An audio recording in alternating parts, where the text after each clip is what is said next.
को दूसरे के मत्थे उछाल कर अपने कमी को बचाने का खेल कतई नहीं होना चाहिए। ये आपके सामने है।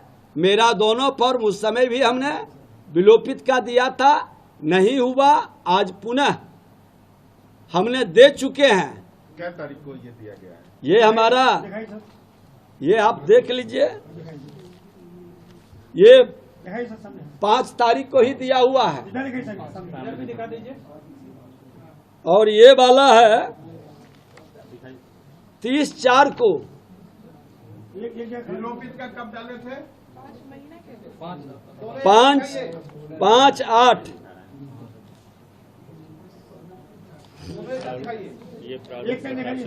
ये प्रारूप प्रकाशन के बाद हमने दिया। जब नाम देखा कि यहाँ भी है वहाँ भी है, हमारे परिवार के अन्य सदस्यों का नाम था, उन्होंने ही बताया कि आपका नाम हटा नहीं है, तो हमने यहाँ भी बीएलओ को स्वयं फॉर्म भर करके हमने दिया है। उसका रिसीविंग मेरे पास है।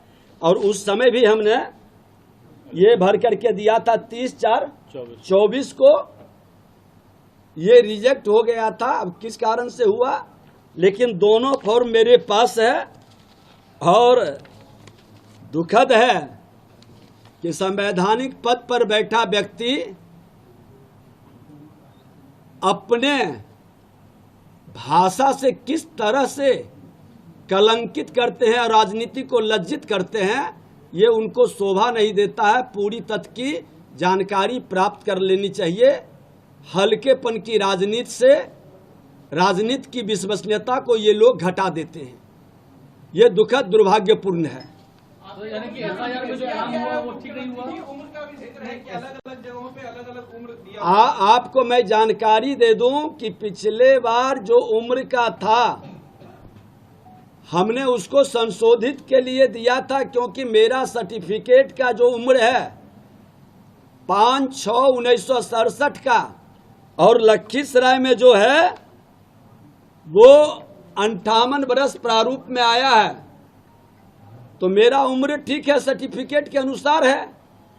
अरे ये लोग कितने हरिश्चंद्र हैं, पूरा बिहार और देश जानता है कि जंगल राज का युवराज जिस तरह से अपने कलंक को दूसरे को भी कलंकित करने का खेल खेलते हैं, इनको माफी मांगनी चाहिए और सफाई देनी चाहिए कि इस तरह के झूठा आरोप कतई नहीं लगाना चाहिए। ये आश्चर्य का बात है कि आपके पास 2 ईपीआईसी नंबर है, वो भी 2 अलग अलग विधानसभा क्षेत्रों का। एक में एज है 57 और एक में एज है 60। ये ऑनलाइन भी इलेक्शन कमीशन के एप्लीकेशन पर है, आप लोगों ने देखा। जो वोटर लिस्ट जो नया मिला है, जो सभी पार्टियों को, जिला अध्यक्षों को दी गई है, जो सूची नहीं, ये उस सूची में भी है दोनों अलग अलग विधानसभा क्षेत्रों में। तो अब इसमें कौन फर्जीवाड़ा कर रहा है, कौन नहीं कर रहा है, ये जो है लोगों को अब पता होना चाहिए।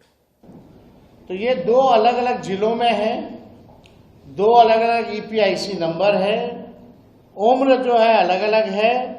और ये प्रधानमंत्री जी के खासम खास बिहार के और कोई नहीं, बिहार के उप मुख्यमंत्री विजय कुमार सिन्हा जी हैं। अब लखीसराय जिले के लखीसराय विधानसभा क्षेत्र से इनका ईपीआईसी आईडी नंबर है, आप सब लोग लिख सकते हैं, IAF 393937। और पटना जिले की बांकीपुर विधानसभा निर्वाचन क्षेत्र से इनका ईपीआईसी आईडी है AFS 0853341।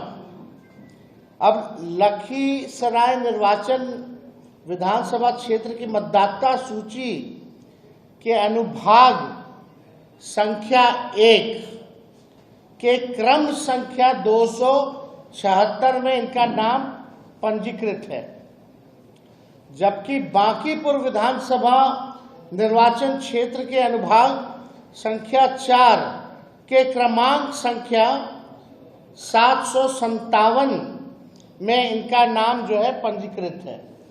अब आप देखिएगा कि बांकीपुर का आप लोगों ने लगा दो, बांकीपुर का भी दिखा देते हैं ताकि लोग को ना लगे कि हल्के में कोई बात जो है वो कही जा रही है।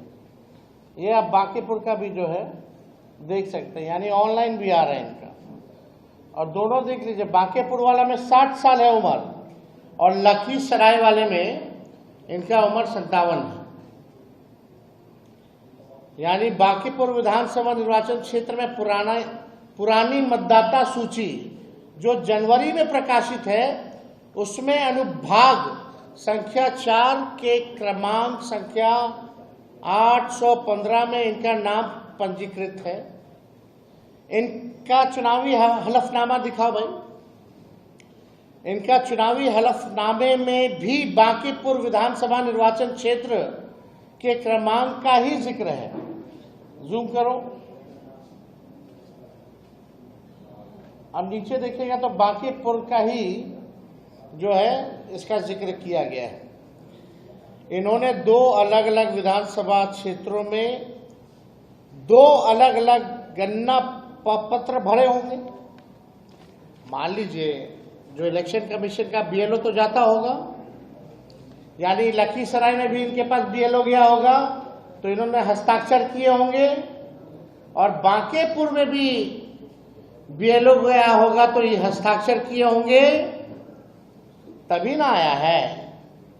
अगर वो हस्ताक्षर डिप्टी सीएम नहीं किए हैं तो जो बात तेजस्वी और हम लोग महागठबंधन के लोग चुनाव आयोग से कह रहे कि पूरी तरीके से फर्जीवाड़ा चल रही है चुनाव आयोग का, तो या तो 2 ही चीज हो सकता, या तो चुनाव आयोग की एसआईआर की पूरी प्रक्रिया ही फर्जीवाड़ा है, या तो बिहार का मुख्यमंत्री फर्जीवाड़ा है। यही 2 चीज हो सकती है, और तो कोई तीसरा चीज हो ही नहीं सकता। तो